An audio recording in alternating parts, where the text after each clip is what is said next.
Bloomberg Audio Studios.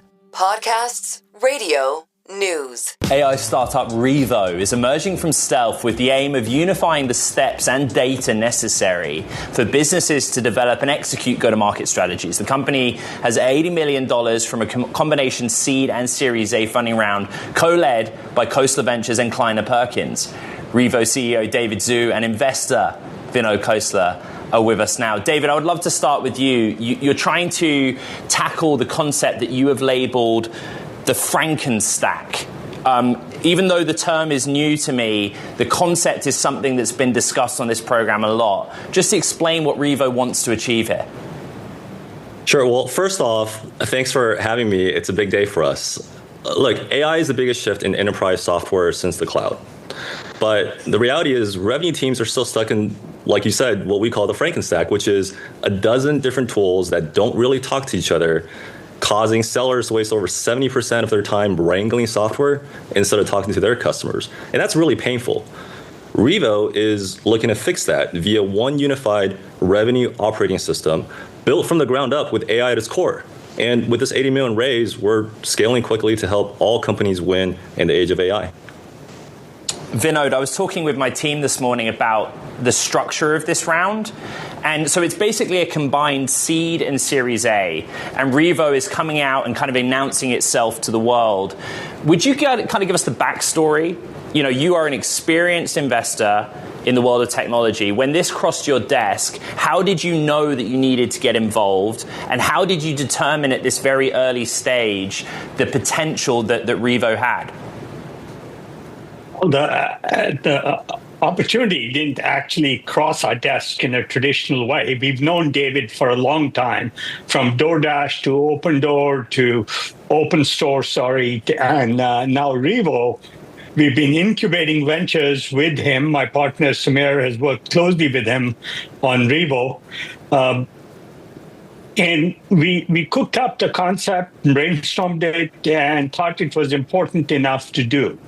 In the age of AI, I think most applications and application stacks need to be rethought. And this is David, just a superstar entrepreneur. So it was pretty easy. Vinod, is this an example of you investing in the known quantity founder then, rather than the idea? Absolutely. When we invested, the idea wasn't clear. That was a year and a half or 2 years ago.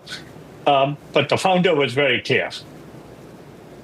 David, I'm trying to track the growth that you've had. So spring of 2024, you kind of come up with the idea, I guess, incorporate a business, and you've hired, I guess, aggressively. You know, you're sub 100 people still, but you've basically gone to companies that are well known globally, not just here in the Valley, and taken the best people you can. What was that like? Well, yeah, that's you're spot on there. The company you build, taking a page out of Vinod's book, but the company you build the team you build is a company you build, not the plans you make. And when we thought about tackling the space of unifying all of go-to-market tech in one system, spanning marketing, sales, and success, we really needed to make sure that we had the talent density, both from a technical perspective, but also from a go-to-market, to really bring together the combination of the depth of domain knowledge, plus the ability to access the first-party data to really pull this vision off. So global talent is necessary for us to make this a reality. David, what else do you need the $80 million for? Yeah, well, it's over the next few months and quarters and years, our vision is clear. We need to continue accelerating our product roadmap to build out both the breadth of the surface area to serve our customers, but also making sure that every single capability is the best possible from a depth perspective. But more importantly, in the age of AI, context matters. And it's very important for us to double down on making sure that our AI operating system is able to work seamlessly across every single one of these modules, capabilities, jobs to be done. So we're not replicating another Frankenstack for the future world. So that's what we're going to use the proceeds to do. Vinod, I go back to you with the concept of the Frankenstack. You're invested everywhere. one of the first checks into OpenAI. The world has changed a lot since then. We had yesterday Sridhar from Snowflake on the program talking about the problems right now in the data layer. What do you make of the Frankenstack? Is that a real thing, or this is just a marketing opportunity around this round? No, I think it's a real thing. First, AI enables each startup to do a lot more than it could do. 20 engineers can do the work of 60 engineers if you use the productivity tools AI enables. But more than that, the user experience can be dramatically different with the help of AI. As I like to say, in the old world of applications, users had to learn an application and they learned each vertical stack. In the new world of AI, the application learns the human and responds the way it should.